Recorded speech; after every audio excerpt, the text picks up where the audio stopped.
Welcome to UO Today. I'm Barbara Altman, Director of the Oregon Humanities Center. Our guest today is Catherine Johnson-Roehr, Curator of Art, Artifacts, and Photographs at the Kinsey Institute for Research in Sex, Gender, and Reproduction. Johnson-Roehr earned master's degrees in art history from the University of Oregon and library science from Indiana University. As curator at the Kinsey Institute, Johnson-Roehr preserves, maintains, and provides access to a unique collection of fine art, photographs, sexual health materials, commercial and amateur erotic items, and other artifacts acquired as visual research materials. She organizes public exhibitions from the collection and manages requests from researchers and the media, and works closely with donors to build the collection through gifts of artworks and artifacts. Johnson-Roehr has edited several exhibition catalogs, including Sex and Humor, Selections from the Kinsey Institute, 2002, and Feminine Persuasion, Art and Essays on Sexuality, 2003, both published by Indiana University Press. On April 26, 2011, during her UO visit, Johnson-Roehr gave an illustrated talk titled A Universal Attraction, Representations of Desire from the Kinsey Institute Collections. She also met with undergraduate students on legal and cultural issues related to obscenity in American literature, and with graduate students in museum studies, art history, and arts and administration. Catherine, welcome. Thank you. It's very nice of you to come talk to us on UO Today, especially for people who can't make it to your talk. Now, we love the fact that you have a U of O connection. You did a master's degree here. How did that help propel you to the position you're in now? Oh, it definitely pointed me in the direction of curatorial work, although it took me a few years to get around to actually landing a curatorial job. But I graduated here with a specialization in American art. My master's thesis was on Thomas Moran, who was an American landscape painter in the 19th century. So now that I have a job where I don't do anything involving landscape painting, I always laugh a bit about my training, but really because of the broad nature of the courses I took related to art history, I've used it a lot in my work as a curator. And following my graduation here, I had a year-long internship at an art museum in San Francisco. So that is something I wouldn't have been able to do if I hadn't completed the master's here, and it really gave me a lot of very good experience. That combination of the master's in art history, the year internship, and then a degree in library science gives you a unique set of qualifications to do this curatorial job, wouldn't you say? Yeah, I think all of those experiences have really been very helpful, and I couldn't do this job without them. I did have to learn a lot about erotica after I took the job at the Kinsey Institute, and I'm still learning after 10 years.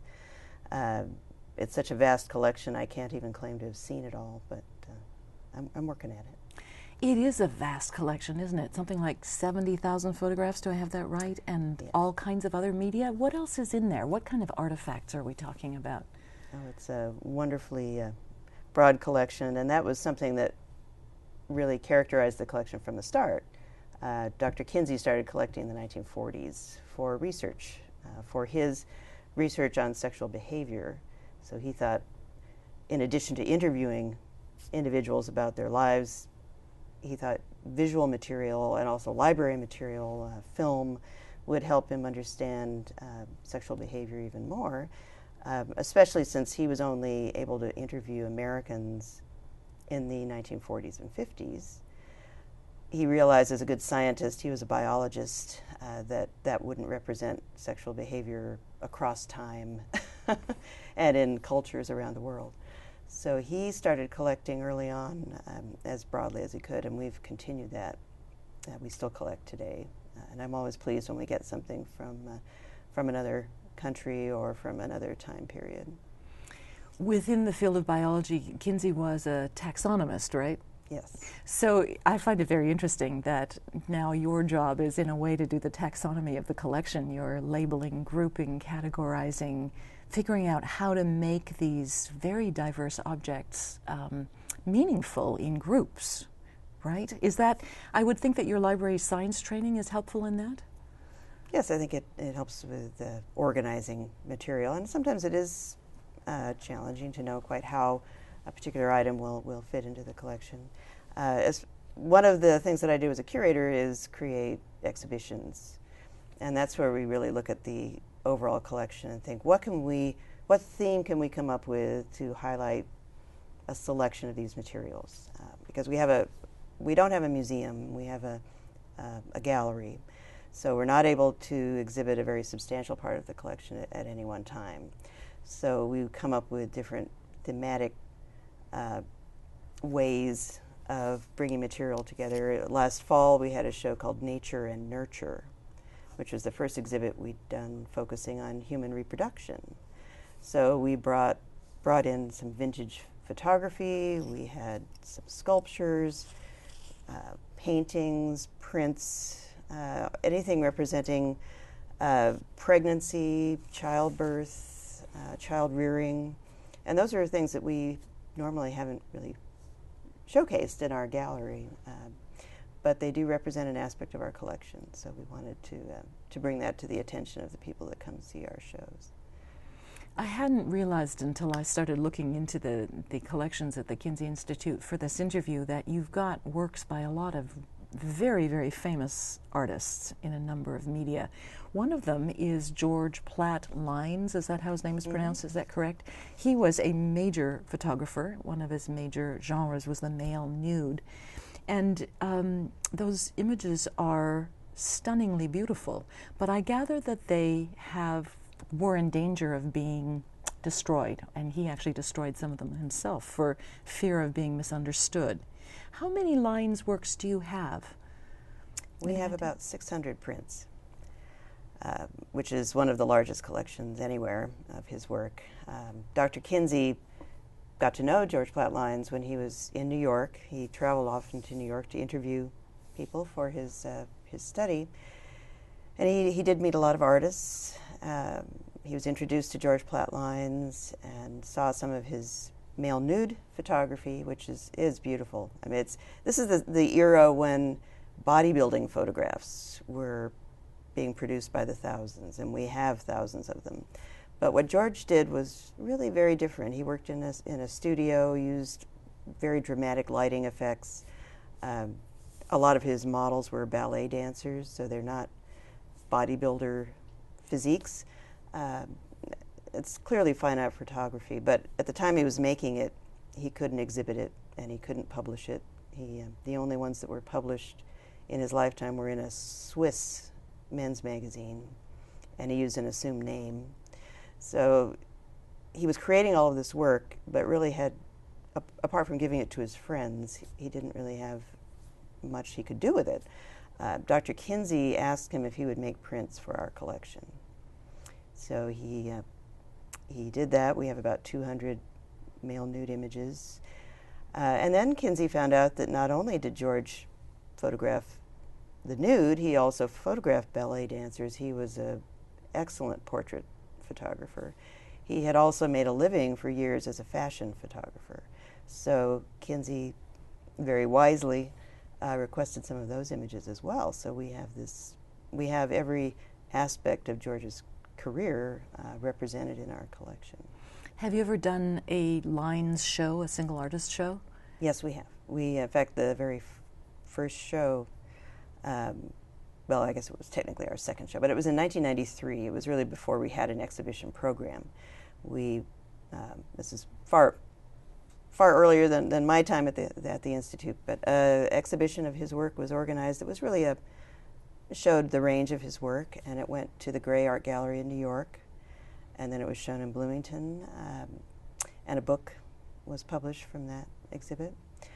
What is especially wonderful about our collection is that we also have about 2,300 original negatives, because George died very, very sadly at the age of 45 in 1955.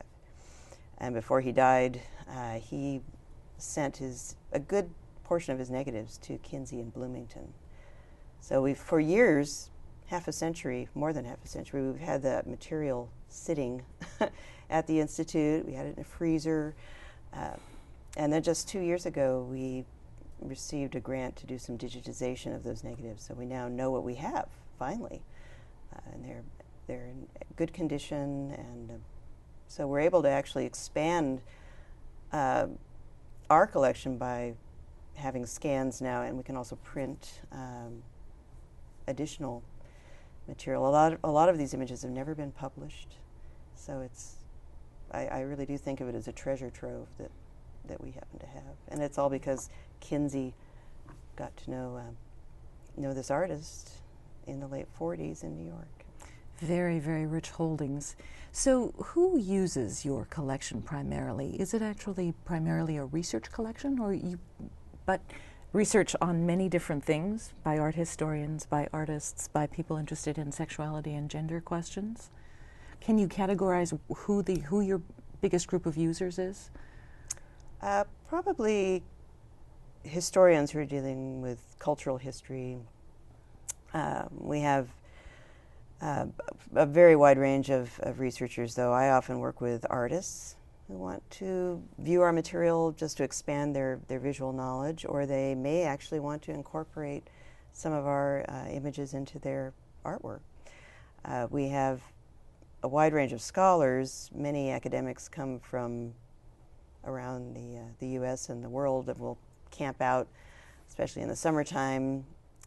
May spend a few weeks. This year we had a scholar who spent an entire semester working with our film collection. So we also recommend that students use our collection. We are still getting the word out. There are still students, especially undergrads, who don't realize that we're available to them, or even that we're on campus. But we really do encourage student use of our materials. It's a great opportunity to use original material. They can come in and look at an original photograph. They can work with a sex researcher's papers, read original letters. Because of all this, because we really are a rare book and manuscript collection, there's just a vast amount of material there that is just waiting for a scholar to come along and write the book or write a dissertation. Are you still actively acquiring new material? Yes. By purchase, or is it mostly by gift? It depends on which part of the collection you're discussing. The library does have an acquisitions budget, so our librarian is able to keep current with subscriptions to magazines and journals. Whenever I ask her to purchase a book for the art collection, she's able to do that. The art collection does not have a budget for acquisitions, so we are very dependent on donations. And we've been extraordinarily lucky over the many years that we've had some remarkable donors who wanted to help us build our collections. And that goes back to Dr. Kinsey's era. He would meet people when he was traveling around the country who really wanted to do something to assist his work. They may also have wanted to find another home for material. If they had anything that was sexually explicit, they could get into a lot of trouble in those days if the police happened to come upon it. So they may have, in some cases, wanted to pass that on to Dr. Kinsey for his research collection. Today that isn't really a problem, but many times we'll be contacted by an individual or possibly a couple who have acquired material and they know that their children aren't interested in inheriting it. They may not really know of another place to send it. They don't want to just sell it. They often want to keep that material together as a collection. So we're usually happy to give it a good home. And we really benefit when a collector who has a particular interest can acquire a great deal of material on that subject. We benefit from all the labor that they put into it. I see that in many ways your job is the classic job of a curator, but you mentioned the sexually explicit nature of the materials that are collected at the Institute. And that leads me to ask you how you deal with that, because you have to use images and even a vocabulary that are maybe a little uneasy for portions of the public to see or listen to. How do you handle that filtering of your language and your choice of images? Well, we just generally approach our collection as a very legitimate, it's not all art, but a very legitimate research collection that is there for us to use for our work, and then, but really it's this resource for the world to use as well. It is, it probably is the largest collection in the world for this particular material. There are many private collections, and there are erotica museums around the world, but because we've been collecting for so long, and a lot of that is photography, we're sorry, I've lost my train of thought. That's okay. I was curious to know how carefully you have to pitch, say, the talk that you give here at U of O, and when you're curating a show, how you figure out what you can, the vocabulary and the images that you can display without actually turning away your audiences. One thing that all of us who work at the Kinsey Institute find that we become so used to working with this material all the time. We have it lining our hallways, the artwork, and it does sometimes make it difficult to put ourselves into the minds of someone who hasn't been around this every day. We do take it very seriously, and certainly when we're talking about our collections, we treat them as very serious research material. That said, we also often find them rather amusing. We have the first show that I worked on was Sex and Humor, and there's a lot of very humorous material in our archives. So when I'm giving a talk, we usually use maybe more clinical language in our writing as well, but we've found that most people, by the time if they come in to see our archives, they come through a tour. We talk about what we do. We show them our art gallery. I think by the time they leave, they're really aware, even though they may have come in thinking, oh, it's a collection of porn. When they leave, they really realize that this is a collection that has a lot to teach people.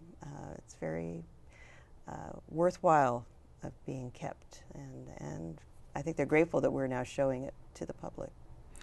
Speaking of porn, the thorny question must always be making decisions about what is of documentary and or artistic value and what is actually pornographic. How do you negotiate that divide?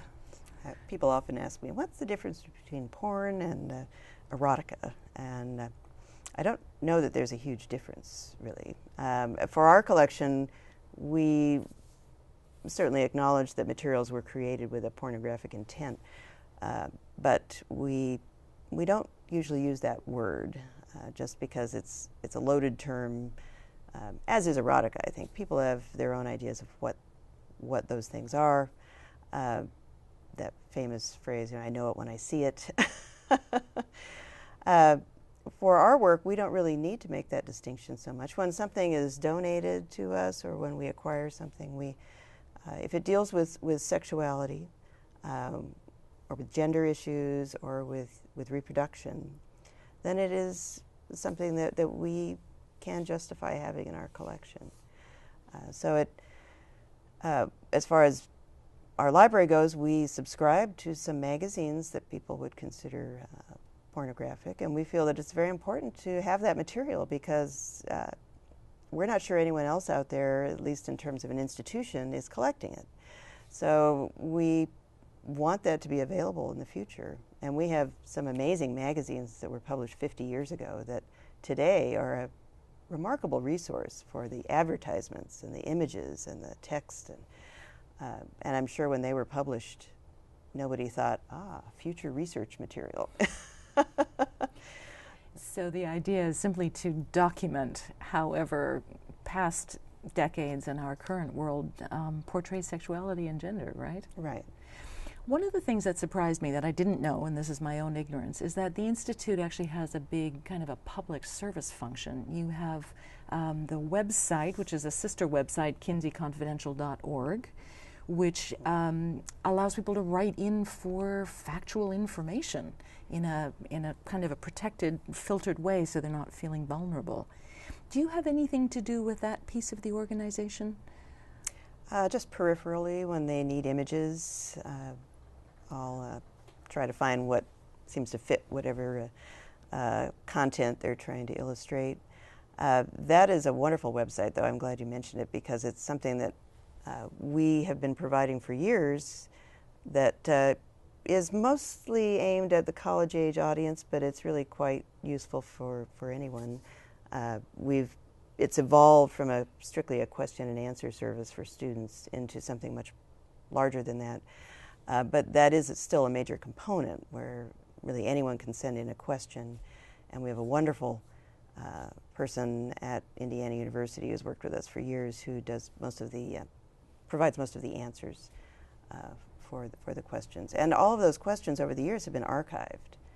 So you may not even have a question, but you can go to that website and see the topics and read the questions and the answers. So really what our overall mission is advancing sexual health and knowledge worldwide.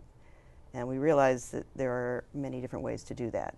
So the Kinsey Confidential site is one way that we can directly provide very factual, research-based information. Because we realize the internet there's a lot of information out there. It's not all very reliable. And we really want to become known as the place to go if you want a good answer to your question about sexuality. There's a wonderful short video, about 7 minutes long, on YouTube of you giving a selected tour of the Kinsey Confidential exhibit that was up about a year ago in February 2010. And it was a great snapshot of the kind of work you're doing. I found it a great place to start. But talking about advancing sexual health and knowledge, the Institute also seems to provide materials or work with people who are building courses about sexuality and sexual health. Do you also find that researchers come to you looking for materials they can use in the classroom? Yes, I provide images for PowerPoint presentations in classrooms. We also provide images for students who have papers that they need to illustrate or presentations they have to give. So we really try to we're very interdisciplinary, and we also really try to be useful as best we can. I really feel personally that it's so important to share this material. It used to be something that had to be kept under wraps. Of course, it initially started out as Kinsey's research material, but for many years after his death, it was still very restricted. You really had to work very hard to get any access to it. That really changed in the 90s, and we've been opening it up more and more as over the last 15 years. But today we want people to be able to just see what we have. So we have the websites, and we have the gallery. So if people are fortunate enough to be in Bloomington, Indiana, they can come see our gallery exhibit. But we also want people to be able to access it long distance. So we work with a lot of individuals via email, trying to provide what we can for whatever project they're working on. We provide a lot of images for documentary film. So sometimes I'll see one of our photographs on television. Speaking of the gallery, do you have any idea what your numbers are? How many visitors a year come through the gallery? Usually we have probably about several thousand a year, which compared to a major museum in a large city, that's a pretty small number. But considering that we are in the midst of a college campus in a small town in Indiana, we feel pretty happy with our numbers. We also have every summer a juried art show that is held at a larger gallery on campus, and every year that draws in a little over 2,000 people over a several-month run in the summer. Do you draw mostly Indiana artists, or is this a national and international showing of people? It's become quite international, which is very exciting. It started out being a show that had, I think, about 29 or 30 pieces the first year we did it, and that was 6 years ago. And it was a national show. After that, because we received a few inquiries from international artists saying, I want to be in the show. So we opened it up to international entries, and this year we had one from Australia. We always have entries from Europe, from Canada, so Israel. So this year the show will have well over 100 pieces in it. We had about 750 artworks entered for the exhibit, so our jurors had to work very hard to select the pieces for the show because the quality is very good. It's evolved over the years. We've changed it from being an erotic art show to being a much broader show that features material related to sex, but also it may deal with gender issues, with reproduction. It may deal with health, a health issue related to sex or gender. We have political material, and it's very multimedia. So it's all contemporary, so it's really wonderful to get to see what artists are creating in so many different media, including video. I understand that occasionally artists who are represented in the show then donate their works and they become part of your collection? Yes, yeah. So I will admit there are definite benefits to us for having this exhibit. Because we want our collection to keep growing, we definitely want contemporary work. As the same as the magazines, 50 years from now, it'll be interesting to see what artists were doing in 2011. We don't have the space to keep everything, and of course not every artist is able to donate, but we definitely that we've benefited greatly over the years from donations from that exhibit. I'm afraid I'm going to have to stop you there. We're out of time. Thank you for giving us some insights into the collection, and it'll be my first stop when I come to Bloomington. I must admit I've never seen it, and now I'm very curious. I'll give you a tour. Catherine. Oh, excellent. Okay, I'll take you up on it. Thanks again. Thank you. We've been speaking with Catherine Johnson-Roehr, curator of art, artifacts, and photographs at the Kinsey Institute for Research in Sex, Gender, and Reproduction. Johnson-Roehr gave an illustrated talk titled A Universal Attraction, Representations of Desire from the Kinsey Institute Collections on April 26, 2011. Thank you for watching, and see you next time.